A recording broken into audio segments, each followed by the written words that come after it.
Úlceras por presión.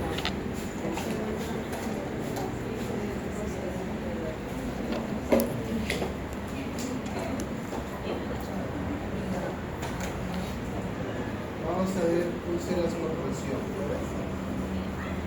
El tema de las úlceras por presión. El tema de las úlceras por presión, ojo, es un tema muy importante a desarrollar, e igual van a verlo en su práctica, acerca de las generalidades, epidemiología, epidemiología, fisiopatología, factores de riesgo, clasificación, diagnóstico y tratamiento. ¿Cuál es el órgano más involucrado, obviamente, en una úlcera, como una UPP, una úlcera por presión? Es la piel. Entonces, como ustedes bien saben, está caracterizado por el epidermis, dermis, la hipodermis, es el órgano más extenso del cuerpo, está constituido por 3 niveles, la superficie media es de 1.6 metros cuadrados, el peso aproximadamente son de 4 kilos. Definición de una úlcera por presión: escala por presión, escala por decúbito, úlcera por decúbito, los diferentes nombres que utilizan. Ojo, es una lesión de origen isquémico localizado en la piel y en los tejidos subyacentes con pérdida, daño, que se produce por presión prolongada o por presión asociada a cizallamiento o fricción entre dos planos duros, uno que pertenece al paciente y otro extremo a él o contrapuesto del mismo paciente. Es un problema importantísimo en los hospitales. Entonces, las úlceras por presión o escaras, al haber una pérdida de integridad cutánea originada por una presión sostenida sobre los tejidos, es una de las complicaciones más frecuentes de la dismovilidad. Entonces, caída que lleva a dismovilidad que conlleva esta complicación, que son las úlceras por presión. Es un indicador indirecto de la calidad de atención del paciente. Entonces, cuando tú estás en tu hospital y de pronto aparezca escaras indiscriminadamente de todos los pacientes, está hablando de un indicador muy malo de la atención que tú brindas al paciente. Puede evitarse por medio de control de los factores de riesgo, como van a ver. ¿Cuáles son los mecanismos para la producción de una úlcera por decúbito de escalas? Primero, la oclusión vascular por la presión externa y el daño endotelial a nivel de la microcirculación.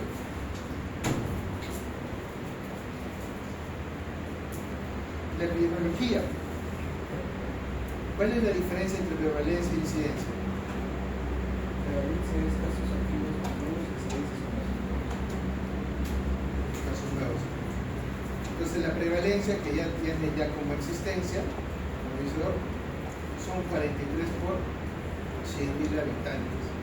Del 50 al 90% se van a presentar en mayores de 65 años. En hospitalizados, dependiendo de dónde te encuentres, es del 3 al 11%, con un aumento de 28% en pacientes con postración por más de una semana. En las casas hogares, que se supone que tienen que ver el mayor contexto, la prevalencia sigue siendo alta, de 20 a 30%, y en los hospitalizados con úlceras la mortalidad viene a ser de 23 a 27%. ¿A qué le suena esa mortalidad? A shock séptico, ¿cierto? Hay una septicemia que te lleva casi a un 27%. ¿Cuál es la mortalidad de la sepsis? 30%. En España, el Grupo Nacional para el Estudio y Asesoramiento de Úlceras por Presión y Heridas Crónicas, que es el Grupo Nacional para el Estudio de esto, que ahí tiene sus siglas, se ocupa de la problemática de la UPP y llevó a cabo en el año 2009 el tercer estudio nacional de prevalencia por úlceras por presión en ese país. ¿Cuál es la información que se tiene? Que de un total de 2.468 lesiones, casi la mitad fueron en hospitales, y 914 en atención primaria y 523 en atención sociosanitaria. La localización, ojo, la localización, que eso es importante para ustedes, más frecuente es en el sacro, con un 32%, es decir, cuando tú vayas a buscar o preguntar a la licenciada dónde está la UPP o dónde tiene que buscar, ¿a qué niveles? Sacro. Seguido de talones, los trocánteres y los malleolos. Entonces, en ese porcentaje se encuentra también en la actualidad. La UPP ocurre con mayor frecuencia en los hospitales públicos, no es una ciencia nueva. Existen más de UPPs en estadios iniciales, en estadio 2, que de ser espesor total estaríamos hablando de un estadio 4. ¿Ustedes han visto ya UPPs? ¿Han visto? ¿Sí? ¿De qué nivel? ¿Qué grado? 4. 4. ¿Sí? Esa que se va hasta la... hueso. Huele como para un almuercino, ¿no? En adultos, las zonas sacras, 65%, los trocánteres y los talones un 30% son los servicios más afectados son la UCI y geriatría. Entonces, la mayoría se encuentra en estadio 2, hay gran porcentaje que se encuentra en estadio 1, 3 y 4.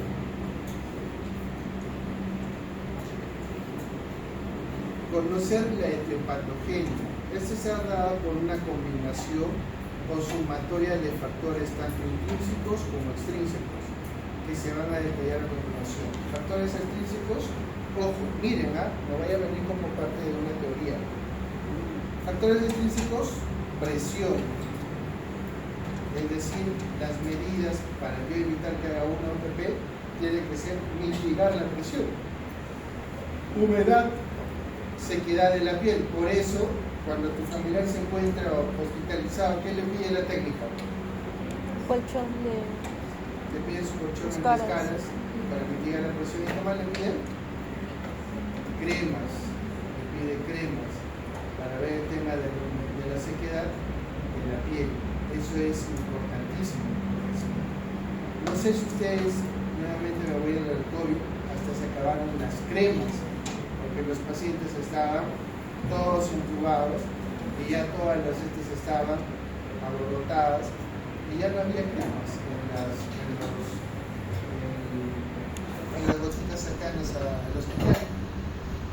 ¿Y qué cosas que comenzaron a utilizar? Sí.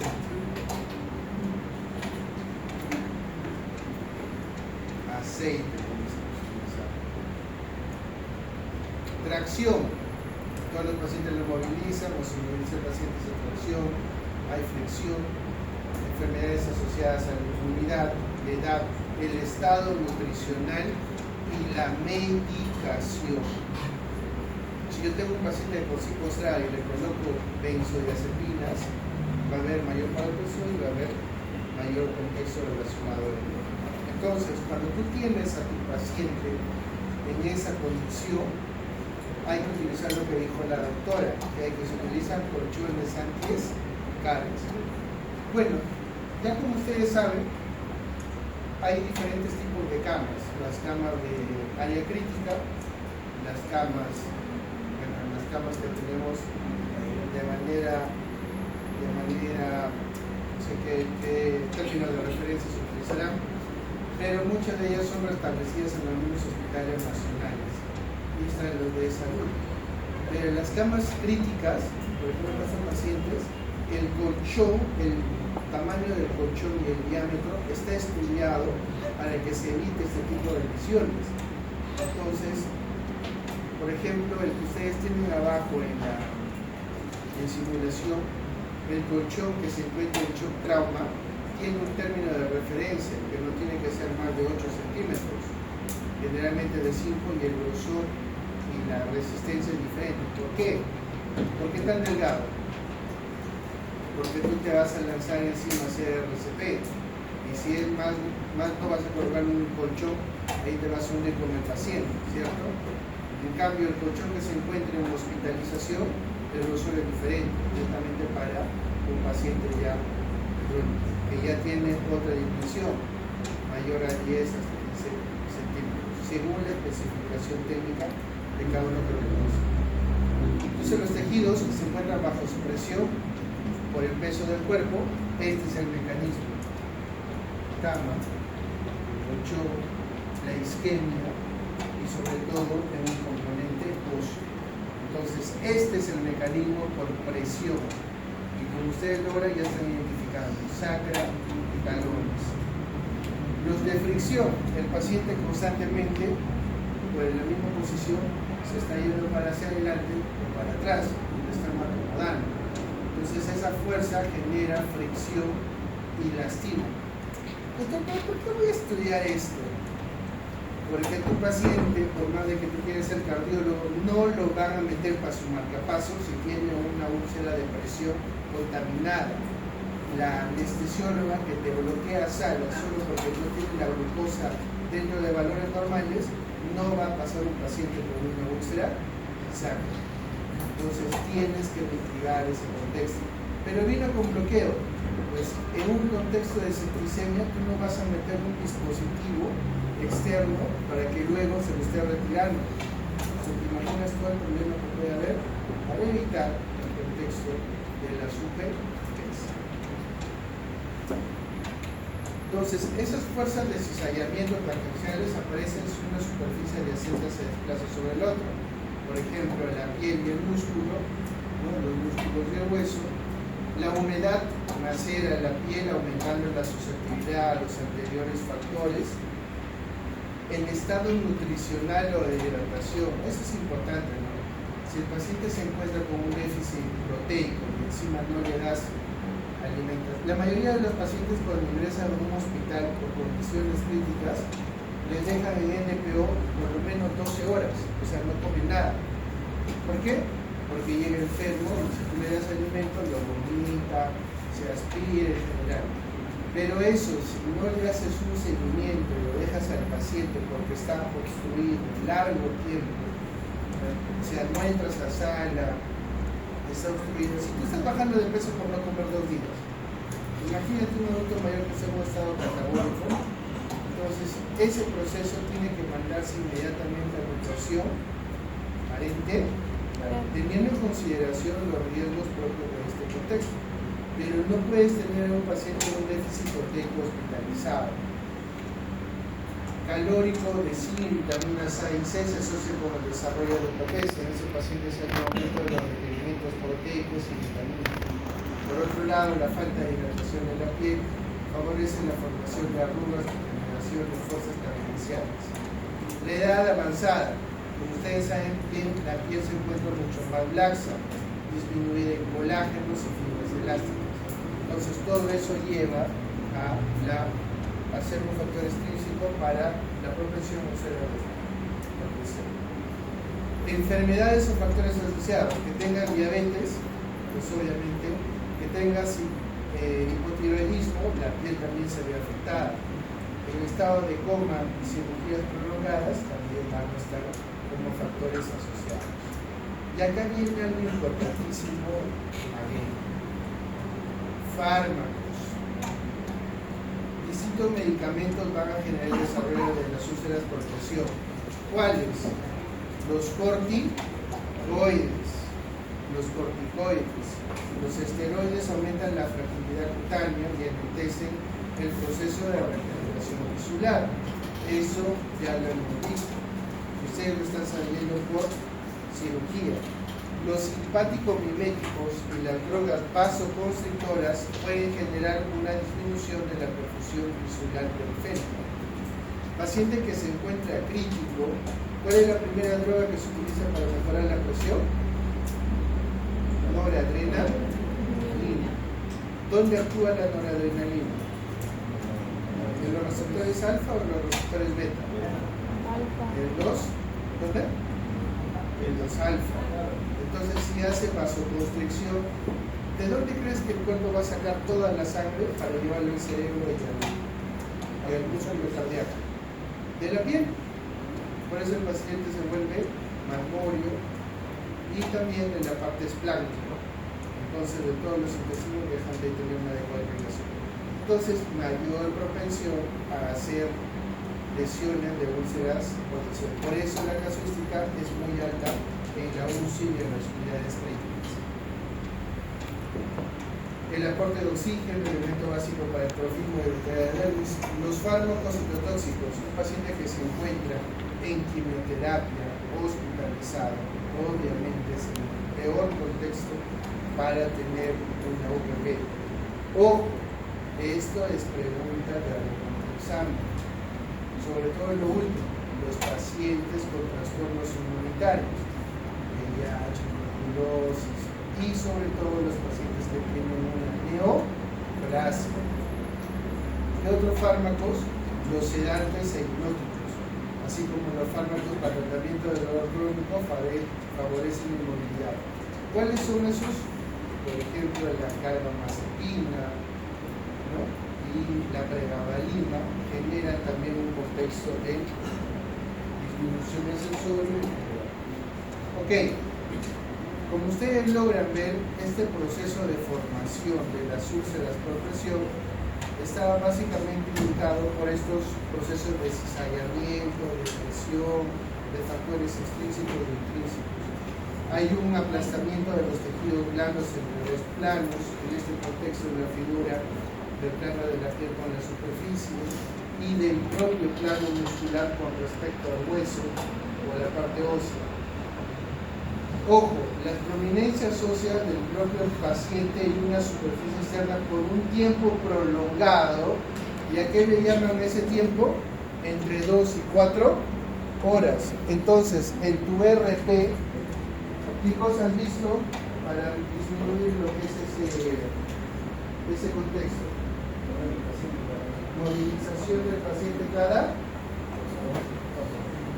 cada 2 o 4 horas.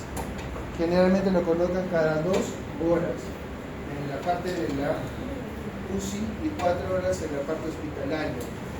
Con eso ya he estudiado, mitigas uno de los contextos importantes que viene a ser la presión.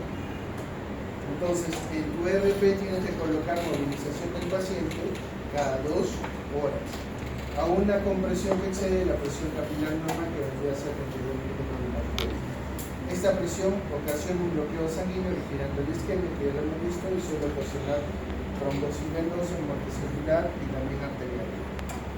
Entonces, nuevamente, para no olvidar cuáles son los mecanismos para la producción de una úlcera por presión, la presión misma como tal, la fuerza de cizallamiento emergenciales que ya lo hemos visto, la fricción o roce y la humedad.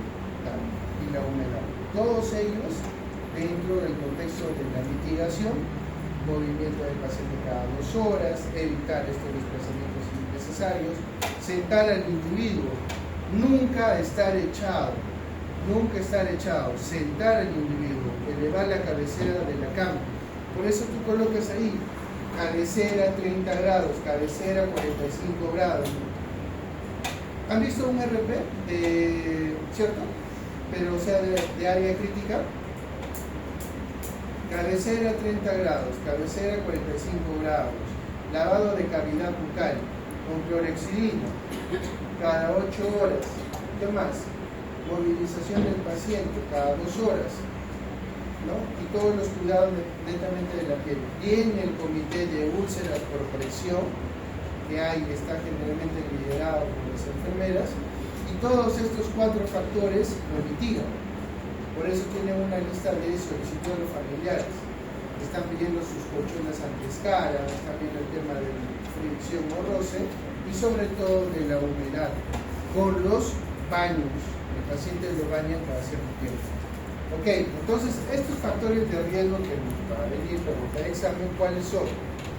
Factores intrínsecos y factores extrínsecos. Factores intrínsecos, nuevamente, edad, movilidad disminuida, los corticoides, las benzodiazepinas, los inotropos, personas de trastornos vasculares, por ejemplo, esta venosa, alteraciones cognitivas, pérdida sensitiva, la progesterona, diabetes, espasticidad, alteraciones nutricionales, incontinencia fecal urinaria mixta. ¿Por qué?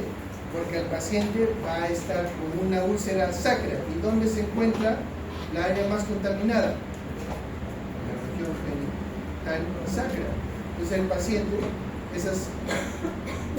esas heridas que ustedes han visto de cuarto grado, ustedes las han visto limpias, pero los técnicos, cuando le han cambiado el pañal, porque los pacientes cuando están hospitalizados generalmente utilizan pañal, y si tiene una 4 porque está postrado, ¿dónde crees que se han metido las heces?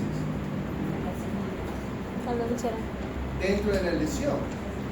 Entonces toda esa parte tienen que debridar, tienen que tener en consideración que es un área muy, y el manejo ya ni siquiera viene a ser quirúrgico, sino tiene que ser por cirugía general, sino tiene que ser por cirugía plástica, porque tiene que hacer, ¿no?, un colgajo para tapar esa infección. Y una 4 va muy mal, peor si es un paciente con cáncer. Humedad, fricción, sujeción mecánica, entorno social de riesgo, no hay familiares, formación inadecuada del cuidador o del profesional, no hay comités, hábitos tóxicos como tabaquismo o alcohol. Entonces, cuando ustedes valoren a los pacientes adultos mayores secuelados o con postresión crónica, tienen que identificar cada uno de estos escenarios. Semisentado, por lo que ustedes ya deben hablar, que es el semifowler, tienen las lesiones en sacro, talón, manubrio externo, en los glúteos. Sentado, en sedestación, glúteos, omóplatos, todos, alrededor de las piernas. Del lado del cúbito lateral, todos los lugares en los cuales. ¿Cuál es el que generalmente se olvida? Todo esto lo conocen. La oreja, ¿cierto? La oreja. Y de pronto comienzan a ver una vesícula grande en la oreja. Y es porque ha sido lamentablemente un área de... ¿Cuál es el área menos irrigada en el rostro? En la cabeza, perdón. La oreja y La nariz. la nariz. Entonces, imagínense que le agarra un bebé, nadie, porque es netamente cartílago. Boca arriba, de cúbito supino. Entonces, todas esas áreas son las que ustedes tienen que determinar que no haya una UV. En los pacientes con postrados que tienen este escenario de estar en silla de ruedas, todos los puntos de contacto, los más frecuentes en la mitad inferior, cuando se encuentran en la cama, ¿no?, todos los puntos de contacto a tener en consideración. Ahí se encuentra el porcentaje, ya lo habíamos comentado, el mayor porcentaje se encuentra en la parte sacra, luego los talones y los codos. Si se encuentra lateralizado, trocánteres, codillos, y siempre proteger las orejas. Siempre proteger las orejas. Ya está ahí sacro. Clasificación. La clasificación está dada desde el punto de vista de su extensión. Y ahí ustedes ya saben que son estos 4 grados. Estadio 1, eritema no blanqueado, no tan poco irrigado. Estadio 2, hay una úlcera de espesor parcial. 3, hay una pérdida total de grosor de la piel, desagregar subcutáneo, podría estar hasta músculo. Y el 4, es la pérdida total del espesor de los tejidos hasta el hueso. El 4 es la palabra mágica es que esté en contacto con el hueso, La 3 solo llega hasta el músculo, ojo, solo llega hasta la parte muscular. Estadio grado 1, piel indemne, eritema que no cede tras 30 minutos de compresión, la presencia de eritema blanqueable, cambios en la sensibilidad, temperatura o turgencia de la piel, pueden preceder a cambios visuales. El grado 2, el hecho de la lesión se aprecia rosado o rojo. Este es el punto en el cual se tiene que identificar. Y adivina cuál es el grado más frecuente que encontramos. Grado 2. Si no detectamos este grado 2, se nos viene el grado 3, músculo, una vez que agarre, es bien difícil recuperarlo y peor el oso. Entonces, el grado 2 tenemos que valorarlo. Se encuentra rosado rojo, húmedo, incluso puede presentar una filiquena intacta o rota. No debería ser usado en relación al daño de la piel asociado a humedad, dermatitis asociada a incontinencia, daño de la piel asociado a adhesivos. La 3, la pérdida total del espesor de la piel. Se ve el tejido adiposo, podría haber un tejido de granulación, puede haber presencia de bolsillos o túneles. Ya en este contexto hay bolsillos o túneles. Si ustedes han visto por lo que menciona, el grado 4 no se ve a profundidad, no es una escara o no es una lesión necrótica a profundidad como viene a ser por ejemplo el oxocelismo, sino tuneliza. ¿Han visto? Lo tuneliza, es decir, tú puedes colocar como un bolsillo, metes tu mano y puedes retirar las heces incluso del interior cuando haces la limpieza. Entonces, esa tunelización es lo que genera los abscesos y el deterioro a los pacientes. El grado 4, cuando ya los bolsillos de las tunelizaciones se encuentran presentes y la profundidad depende hasta la parte anatómica ósea. Entonces, no olvidar, estadio 1, enrojecimiento persistente sobre una prominencia ósea. Esta eritema que se ha llegado al límite de la tolerancia de la piel. ¿Cuánto era la presión? ¿Se acuerdan? 32. 30 milímetros de mercurio, ¿no? Es el punto de alarma inicial para la formación de una úlcera y representa la única fase reversible de la misma. O sea, de acá se puede revertir. Entonces, en ese paciente postrado, como se ve en la parte izquierda, mira dónde se encuentra. Pues. Se encuentra en el área cercana al área genital. Entonces, el punto de infección es altísimo, está con sonda. Entonces, de acá viene a ser el proceso de infección, de infección. En el estadio 2 ya hay una pérdida del epidermis, del epidermis superficial, ya hay lesiones.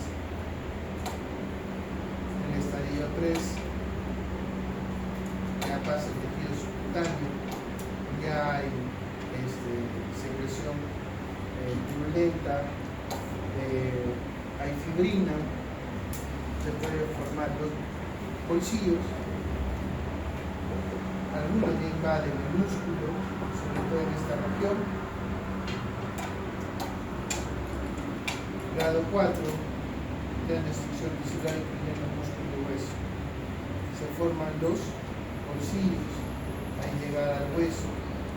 Esta no es la lesión única, debajo de esta se puede todavía tener con ese bolsillo, como la de acá, puede haber una tunelización, la comunicación de esta área con esta otra área. ¿De acá qué sigue? Después de la úlcera de presión, generalmente cuando no hay una buena, no hay un buen cuidado, hay una patología de alta mortalidad, fascitis necrotizante. La fascitis necrotizante. ¿Dónde se produjo esto? Entonces, obviamente también en un lugar en el cual puede colocar el paciente. Entonces, el diagnóstico, revisar el estado de la piel, en caso de presentar úlcera, observe la localización, tamaño, distancia, estadio o grado de la misma, ya lo saben. Lo que duele es bueno o malo.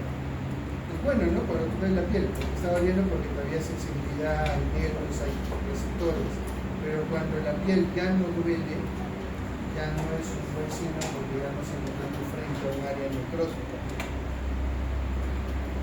Secreciones deben diferenciarse de otro tipo de úlceras.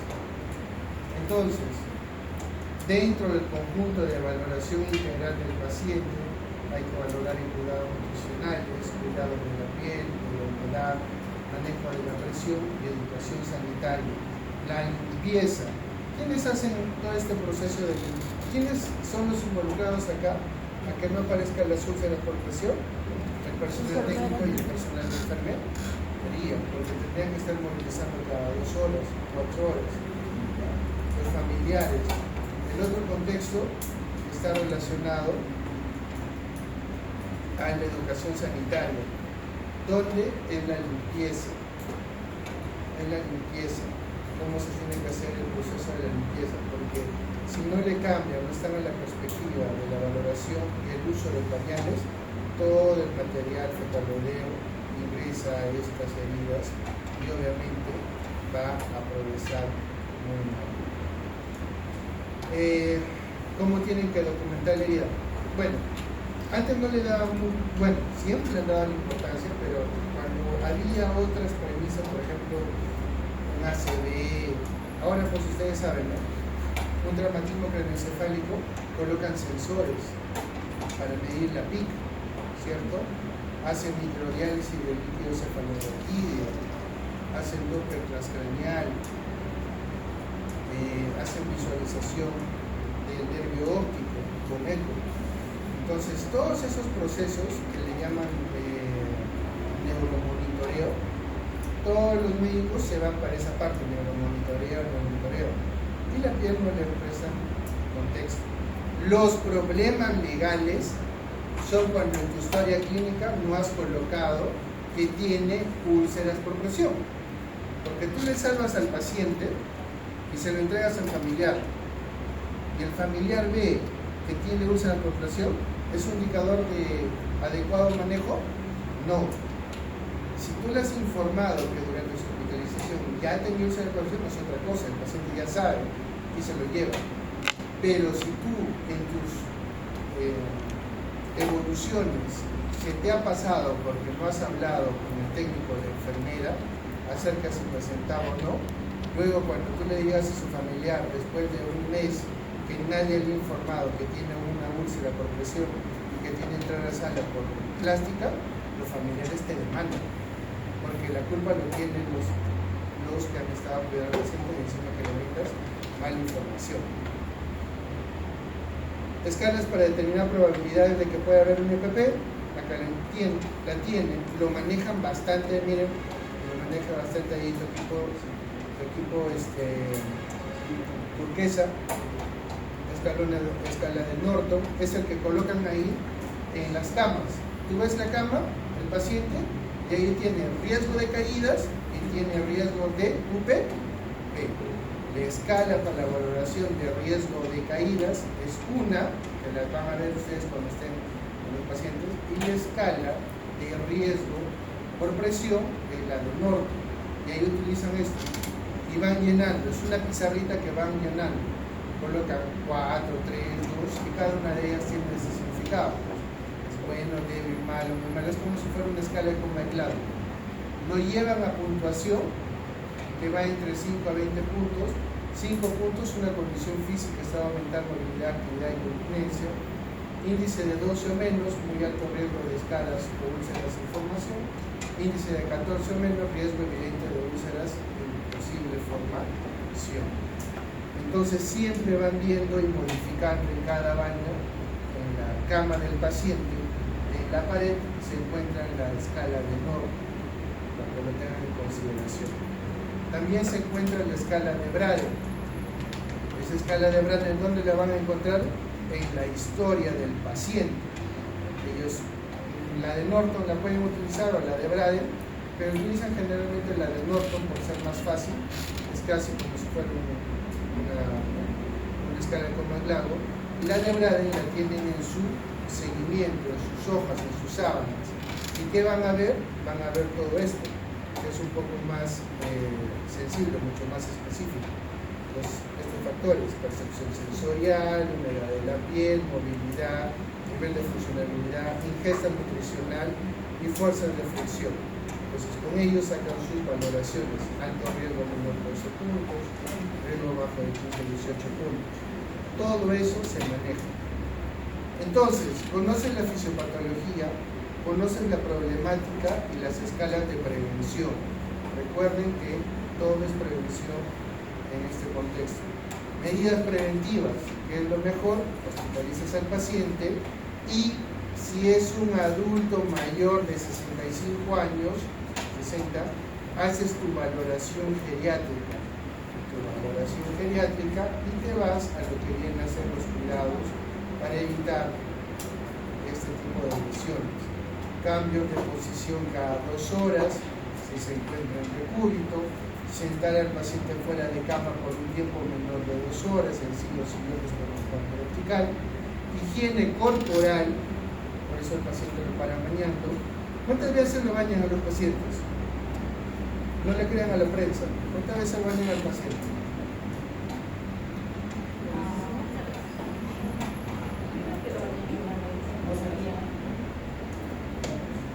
Casi como nosotros.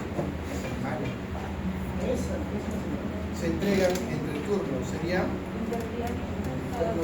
cada 2 veces al día. O 2 veces al día es lo que se tiene que lavar al paciente. ¿Por qué contexto? Por este de acá. Tiene que ser limpio y seco. ¿Qué cosa creen que nosotros segregamos cuando no nos bañamos? Sebo. De la piel y encima nuestro sudor. Gracias. Sudor, grasa. Todo eso se queda acumulado y peor, si el paciente no está adecuadamente hidratado, no le vas a colocar crema cada 4 horas o cada 6 horas o 8 horas, pero una piel que se encuentra en esas condiciones, la estás haciendo un caldo ejecutivo. Idealmente tendrían, y se bañan los pacientes en la UCI o UCIs dentro de 12 cada entrega. No solo se bañan, agarran al paciente y retiran todo, sacan las sábanas, sacan todo esto y al paciente lo movilizan y lo bañan 2 veces al día. No solo el baño, sino es con cambio con todas las sábanas que traen. Si el sujeto está acostado, no se debe ver la cabecera más de 30, enseñar al paciente y la familia a efectuar frecuentes cambios de posición, como en un hospital. Ahí está. Las sábanas deben estar limpias, no como el salud que manda tu ropa. ¿Dónde manda tu ropa? La lavandería con agua de desagüe, ¿no? Libres de arrugas o pliegues, almohadillas de material gelificado para zona sacra. Esas almohadillas, no me recuerdo ahorita el nombre, pero tienen clorexidina y le colocan así como las que colocamos para fijadores de tubo. Tienen un protector, un film que no te espacela, es hipoalergénico, pero que se queda adherido y mitiga lo que es la presión. Entonces esas almohadillas gelificadas se colocan en la parte sacra, disminuyen. Los colchones inflables de salida de aire únicas y de aire múltiple. Tú ¿han tocado el colchón inflable? El colchón antiescara. Sí. Han visto de que incluso la temperatura está regulada. O sea, se regula la temperatura, el flujo. Por eso que tiene ahí su motorcito. Entonces, vamos brindando las condiciones necesarias para ese paciente. Soporte de aire, camas mecánicas, colchones de flotación seca. Entonces, ¿cuáles son las medidas a utilizar? Bueno, de manera artesanal, este es el colchón antiescaras. Esta depende del sistema de este motorcito que se encuentra acá. Ya ustedes lo han visto, está completamente haciendo muy bien todo el contexto y está colocando aire que ingresa, aire que sale, pero sobre todo acá tú puedes colocar temperatura. Entonces ayuda bastante para el contexto de cuidado de la piel. Y al paciente nunca se le deja sentado, ¿no? Como lo dejan ustedes ahí 4 horas sentados en clínica médica. Tienen que moverse cada 2 horas y acá se coloca diferentes contextos para mitigar el contexto de la presión. Las taloneras ya saben que los mayuelos forman también este tipo de úlceras por presión, son de espuma de poliuretano o también son lo que viene a ser material gelificado, o sea, o es gel o es esta espuma de poliuretano. El beneficio de la espuma de poliuretano, ¿cuál es? Que tú la puedes, ¿cómo viene la espuma de poliuretano? Pues viene una lámina y tú la puedes cortar.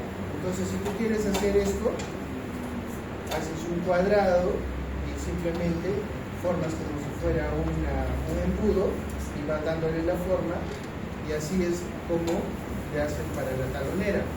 pero también puedes utilizar para otras áreas, porque tú puedes cortar.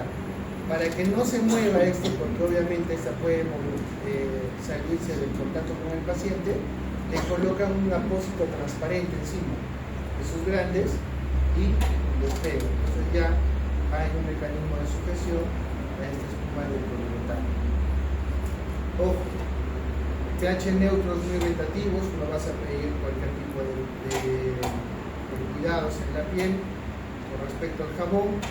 Lociones hidratantes, no utilice soluciones que contengan alcohol, no. Considera apósitos para la prevención de UPP, ya hemos hablado de ellos. Ya saben el cuidado. En la época del COVID, esto nos ha enseñado bastante el corporativo porque era un pan de cada día. Señora, tiene que traer almohadas. Los familiares se enojaban, seguramente para usted, que para el gobierno, que por tragas, no sé qué. No, es para tu familiar, porque tu familiar necesita las almohadas. Entonces, los pacientes postrados tienen que tener esta distribución antiofóbico supina. En algunos hospitales, lamentablemente, les piden las almohadas y piensan que es normal tener a un paciente completamente con las piernas no flexionadas y sin almohada y simplemente a 30 grados. De cúbito lateral, cuando los cambian a cada 2, tienen que tener su almohada para él. Y esta tiene que ser almohada, no puede ser lo que hacen en algunos contextos de que agarran un montón de sábanas, esas duras, y la colocas. Porque ¿qué nervio está pasando por acá? ¿Cubital? El nervio cubital, ¿cierto? Y el radial también. Entonces, luego lo levantan al paciente, sale del contexto y tiene mano péndulo. ¿Qué nervio está ahí alterado? Mediano. O sea, hay alteraciones propias de la presión y lesión en esa región cuando tienen este nombre. Entonces tienen que colocarlo en posición prono, así pronábamos, así colocábamos a los pacientes en prono. ¿Okay? Acá se le colocaba también la región de la pelvis cuando se ponía a los pacientes. Aseo con agua y jabón, se debrida obviamente el tejido necrótico, todo se tiene que revisar, es una quirúrgica bajo anestesia, hay que tratar, bueno, esa es la parte dérmica, lo más importante es tratar las complicaciones asociadas y la enfermedad de base. Si es un paciente diabético y no está controlado el tema de la glucosa, tratar de controlar ese tema, el hipotiroidismo, el trastorno calórico proteico, se tiene que mejorar para que haya una mejor piel dentro de la valoración.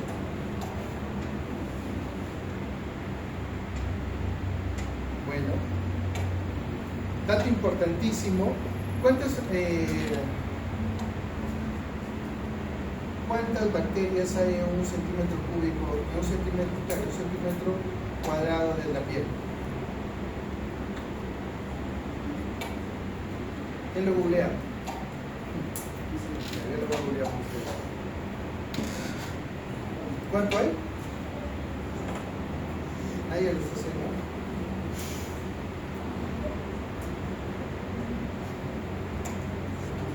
Esa es la pregunta de cirugía.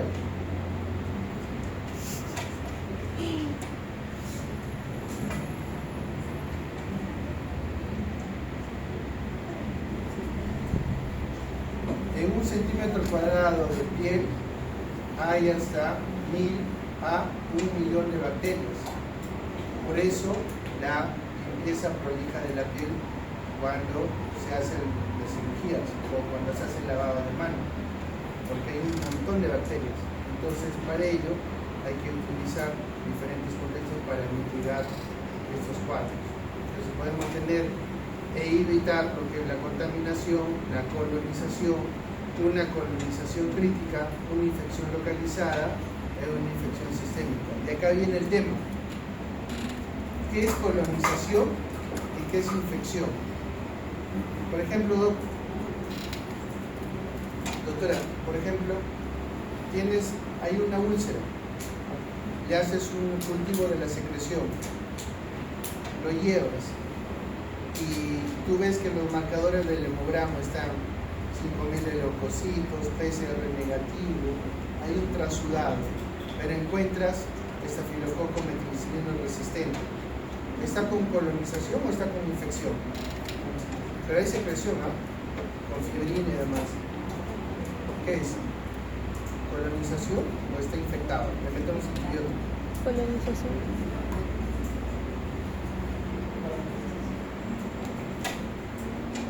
Una sonda Foley que tiene un paciente, sacas una muestra de orina, encuentras, qué sé yo,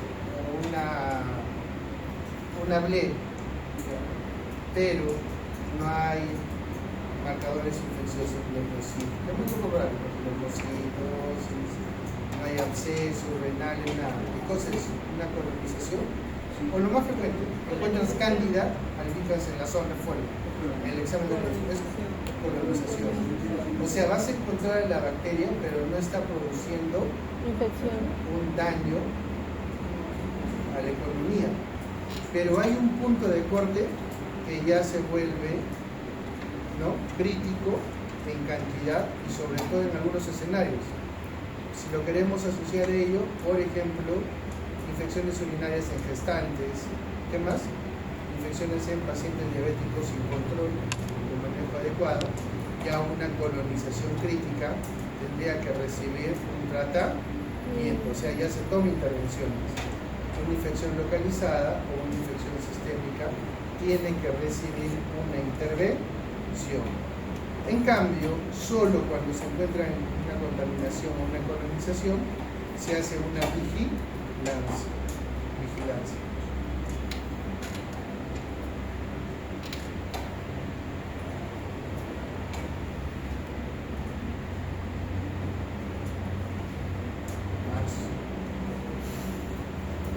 Lo principal, chicos, cuando ustedes, porque les van a pedir, doctor, pídele al paciente los apósitos para las úlceras. ¿Qué es lo que vas a pedir? Ahí está su nombre. Hidrocoloide, para cuando le den la receta, porque no le vas a colocar, ¿no?, material poliuretano ni nada por el estilo. Vas a colocar tolilleras, para mayor, el nombre adecuado es el hidrocoloide protector. Todo esto dependiendo, como ustedes logran ver, está en cada uno de los estadios para la valoración. Estos hidrocoloides obviamente se colocan en los lugares de arriba por daño por fricción, son aquellas para categoría 2, favorecen la cicatrización. Hay otros que son con alginato. Miren, hay otros que son con alginatos. Estas tienen ciertas características. Acá se encuentra su nivel de evidencia. Hay hidrogeles, que ya lo hemos mencionado. Por ejemplo, los hidrogeles se pueden colocar sin problemas en la región sacra, cuando todavía no hay mucho daño. ¿Cómo va el apósito con plata? ¿Cuál es la última modificación? Ya han hecho quemaduras en cirugía, ¿cierto? Todavía no. Ya. ¿Siguen echando su variación de plata en las quemaduras? Sí. ¿En serio? Sí, no deja así. ¿Sí?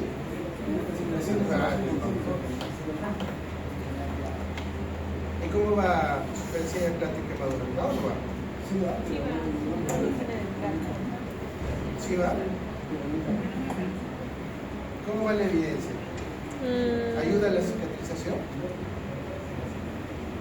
Algunos dicen que sí. ¿Quién está rotando en almenaria? Bueno, yo, comentario aparte, ojo, estoy hablando de quemaduras en almenaria. Tienen pues una piscina para los pacientes que entran, que es agua flujo continuo, temperada entra, y tú rotas, y como rotante, para el derecho de piso. Bueno, no lo tomas así. Haces tu actividad como residente y bañas a los pacientes. Entonces, como probablemente estén modificando, para que no se pierda el contexto, utilizarán su fericidad en plata en escenarios puntuales de tipo de quemaduras. Pero la tendencia para la revitalización es netamente dejarlas sin este protocolo, porque generalmente estos productos, su fericidad en plata o el finato, comienzan a disminuir la proliferación o mitigan o retrasan la cicatrización. Entonces, a tenerlo todavía en consideración. Bueno, si en cirugía lo están llevando, pues pienso yo para ver ese tema. Pero por si acaso, cuando estén llevando clínica médica 3 y de geriatría, tengan en consideración que hay un retardo, y se ha visto un retardo todavía con el uso de sulfadiación de plata. Sería bueno que uno de los foros que se le va a colocar, alguien pueda colocar algo referente a ese contexto y no lo socialice. Yo voy a buscar la bibliografía porque me causó cierta duda. Apósitos con carbón activado, apósitos con yodo, apósitos de silicona, apósitos con colágeno.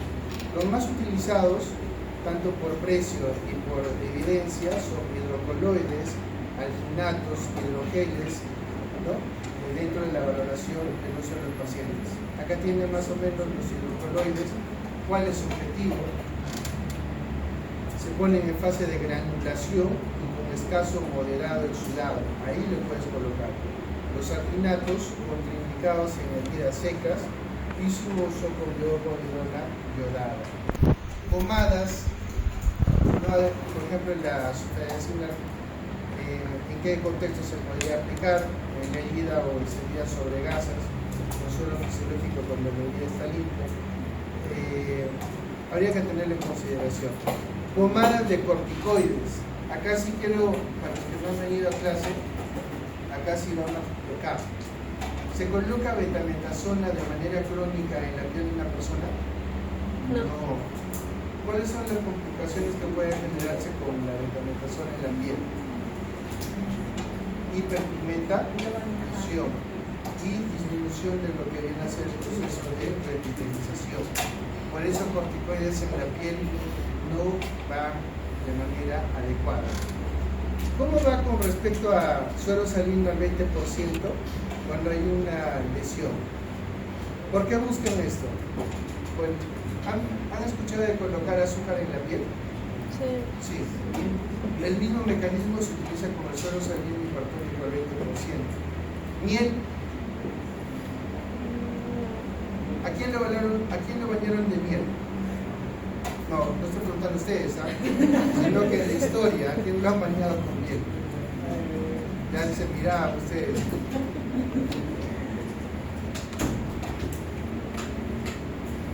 Que no saben que, bueno, yo también me enteré que Alejandro Magno, cuando lo tenían que llevar por todo, conquistó bastante territorio, ¿cierto? No era pues así, llevarlo de acá y su cuerpo no se iba a conservar. Entonces, ¿qué hicieron? A su ataúd le colocaron, o prácticamente estaba con miel. Entonces se conservó el cuerpo durante todo el traslado. Ahí se nos va a pasar la referencia. Entonces, el azúcar y la miel, por ser el contenido hipertónico, hace destrucción de las bacterias. Ese es su mecanismo. Los traumatólogos lo utilizan bastante para las lesiones que producen. Antes utilizaban perlas de ceftazidima. Agarraban una sustancia viscosa, agarraban el medicamento y hacían unas perlas. Y en las lesiones colocaban las perlas, le llaman perlas porque el residente comenzaba a hacer círculos, bolitas, y así varias, y a la hora de hacer la limpieza las colocaban y luego se sellaban con hidrogel y utilizaban un pack a presión negativa, y para ese tiempo se estaba buscando la eficacia de esto. Los resultados no fueron lo que esperaban por precio y sobre todo también por el uso, que no sabían si era el mecanismo más adecuado solo por la presión negativa o era por las perlas. Este de acá, azúcar con miel, es lo mismo. No sería uno de los principales a utilizar en un hospital porque tenemos otras medidas como las previas, ¿no? Sin embargo, todavía algunos le dan. Por ejemplo, lo menciono porque los hospitales nacionales donde medicina tropical están llevando infectología, ¿no? En su guía de manejo del noxocelismo Cuando llega el socialismo, ahí utiliza y está escrito el uso de azúcar. Entonces, azúcar granulada en una lesión, sí, pero esta funciona cuando tienes a la bacteria en un proceso netamente de replicación. Pero el oxocelismo es por una bacteria, no, es el veneno, por la fingomilasa D. Entonces la fingomilasa D produce la destrucción, nunca hay una infección, es netamente la destrucción de la fingomilasa. Entonces, para que lo tengan en consideración. Terapia de presión negativa, y esto lo conocen bastante, son estos dispositivos en las heridas que reproducen la presión negativa para mejorar la revitalización, mejorar el flujo sanguíneo local, reducían el edema, estimulan, y esto es por lo que principalmente se utiliza, estimulan el tejido de granulación y la proliferación celular. La recomendación es alta. Y obviamente, tiene que tener una buena nutrición. Así como en cirugía le dicen, ese paciente se va a abrir la herida, ese paciente no va a ser adecuada la anastomosis. ¿Por qué?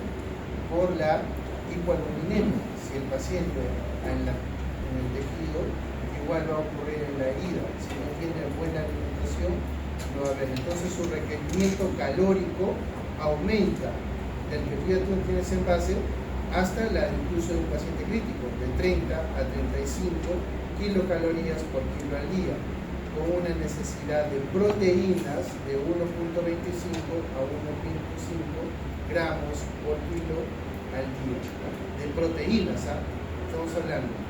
Entonces, acá viene la pregunta, ¿qué? ¿Le voy a dar una chuleta a los pacientes? No, le da su requerimiento básico si el paciente se encuentra cruzado por una zona nasogástrica del volumen, y acá existen otros productos concentrados. ¿Qué le van a dar? L-carnitina, eso, o lo que tú utilizas para tu gimnasio, creatina, eso no le vas a dar. Algunas marcas que no me pagan, pero son las más conocidas, por ejemplo, se llama Providegol. El Providegol es un concentrado de proteínas. Entonces lo que tienes que sacar es simplemente cuánto le corresponde. A ojo de buen cubero, para un kilo de 60, para 60 kilos, les corresponde 20-25 mililitros. Entonces le da su alimentación normal por la sonda y aparte lo diluyen 20 mililitros y eso se lo dan al paciente dentro de su alimentación para mejorar lo que es el contexto de déficit calórico. ¿Quieres mejor contexto relacionado? Pero ¿por qué tanto? Porque el principal problema con los pacientes geriátricos es esto. Entonces toda su alimentación está basada en estos macronutrientes y micronutrientes. Eso no significa que cuando hablen con el doctor Stuart le van a decir, doctor, entonces le colocamos vitamina C endovenosa, ahí rompe el Zoom y ya nos quedamos en el aire. No es para meterle a todos vitamina C, no se ha demostrado y no sirve si el paciente no lo necesita. No significa que tenemos que estar colocando vitamina a los pacientes. Las complicaciones, pues definitivamente locales y sistémicas, la septicemia grave es una de más de ellas. Listo. Entonces voy a quedar, creo que, ¿a qué terminamos? Sí, ¿no? Porque tengo que ir al